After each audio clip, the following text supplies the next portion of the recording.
Hello friends, welcome back to my channel life is more beautiful. I hope আপনারা সকলেই ভালো আছেন আর আমিও ভালো আছি।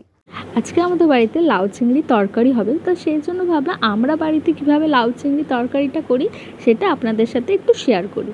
তাই আমাদের বাগানেই হচ্ছে এই লাউটা হয়েছে, তো সেই লাউটা বাপি পেড়ে এনেছে, মামুনি এটাকে পিস পিস করে কাটছে। তো এখানেতে কিন্তু লাউ চিংড়ি করলে সে ডুমু ডুমু করে কাটে, আর আমার বাপের বাড়িতে হচ্ছে এই রকম করে শেপে কাটে। তো আমি এরকম শেপেই কেটেছি। প্রথমে সাদা তেল কড়াইতে ভালো করে গরম করে নিয়ে নুন হলুদ মেখে রাখা চিংড়ি মাছগুলোকে দিয়ে ভালো করে একটু ভেজে নেবো, হালকা হালকা করে ভাজবো, বেশি ভাজবো না, যাতে চিংড়ি মাছগুলো বেশি শক্ত না হয়ে যায়। এরপর আমি ওই তেলেতেই ডুমু করে ছোট ছোট ডুমু করে কেটে রাখা আলুগুলোকে দিয়ে দিচ্ছি। আলুগুলোকে এবারে হালকা একটুখানি ভেজে নেবো ওই তেলেতেই।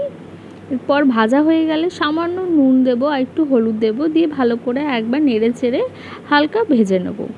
ভাজা হয়ে গেলে এর মধ্যেই কিন্তু ছোট ছোট করে কেটে রাখা লাউগুলোকে কিন্তু দিয়ে দিচ্ছি।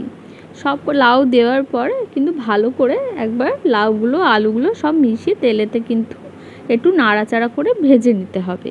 হালকা ভাজা হয়ে গেলে এরকম জল জল বেরিয়ে গেলে তখন কিন্তু আমি একটা বাটিতে কিন্তু লাউ আলু সব কিছুই কিন্তু একসাথে তুলে রাখছি। তুলে রাখার পর ওই তেলেতেই, বা যদি তেল না থাকে তাহলে একটুখানি সাদা তেল দেবেন, তাতে পেঁয়াজ কুচি করে দেবেন, একটু লঙ্কা ছিঁড়ে দেবেন, ঝালটা আপনাদের প্রয়োজন মতো। আমি এখানে 2টো কাঁচা লঙ্কা ইউজ করেছি। এবার তরকারিতে দেওয়ার জন্য একটি মিশ্রণ তৈরি করব। তাতে আমি আদা বাটা দিচ্ছি, হলুদ গুঁড়ো, জিরে গুঁড়ো, আর এটা লঙ্কা গুঁড়ো দিচ্ছি, এটা হচ্ছে মিট মশলা, জিরে ধনে গুঁড়ো। এই সব উপকরণগুলোকে কিন্তু ভালো করে জল দিয়ে আমি মিশিয়ে নিচ্ছি। তো এখানে আমি লঙ্কার গুঁড়ো ইউজ করেছি, আবার কিন্তু কাঁচা লঙ্কা ইউজ করেছি। তো আপনারা আপনাদের ঝালটা বুঝে কিন্তু দেবেন।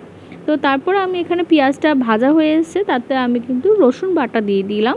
দিয়ে ভালো করে নাড়াচাড়া করার পরে আমি এখানে কেটে রাখা টমেটো কুচিগুলোকে দিয়ে দিচ্ছি। টমেটো কুচিগুলোকে দেওয়ার পর আস্তে আস্তে করে ভালো করে নেড়ে নিতে হবে। তারপর কিন্তু আমি ওই যে মিশ্রণটা করেছি সেই মিশ্রণটা কিন্তু ঢেলে দিলাম। এবার এখানেতে আমি প্রয়োজন মতো একটু জল দিয়ে দিলাম, দিয়ে মশলাটাকে ভালো করে কষে নেবো। কষে নেওয়ার পর আমি স্বাদ অনুযায়ী নুন দিয়েছি। আপনারা আপনাদের স্বাদ অনুযায়ী দেবেন। প্রথমে একটু অল্প করেই দেবেন, যদি লাগে তাহলে পরে আবার দিতে পারবেন। যদি নুনটা বেশি হয়ে যায় তাহলে কিন্তু আর পরে দেওয়া যায় না, তো সেই জন্য প্রথমে একটু কমই নুনটা দিবেন।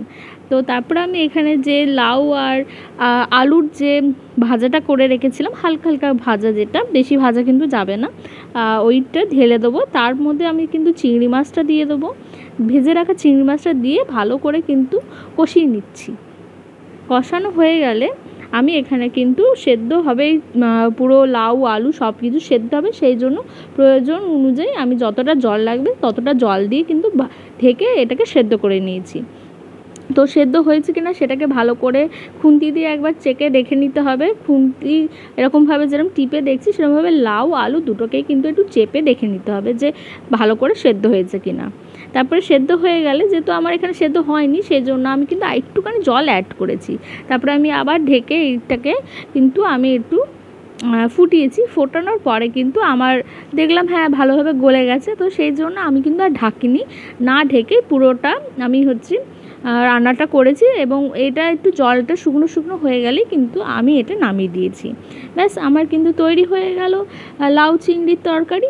তো খুবই সহজে বাড়িতে আপনারাও বানিয়ে দেখতে পারেন। যদি ভালো লাগে তাহলে অবশ্যই আমাকে কমেন্ট করে জানাবেন কেমন লাগলো, আর আপনারা বাড়িতে কিভাবে লাউ চিংড়িটা করেন সেটাও কিন্তু অবশ্যই জানাবেন আমাকে কমেন্ট করে। আর আমাদের এখানে যেহেতু এরকম করেই করে, কিন্তু আমি এখানে লাউটা শুধু অন্যরকমভাবে কেটেছি। আমার চ্যানেলটিকে সাবস্ক্রাইব করে আমার পাশে থাকবে।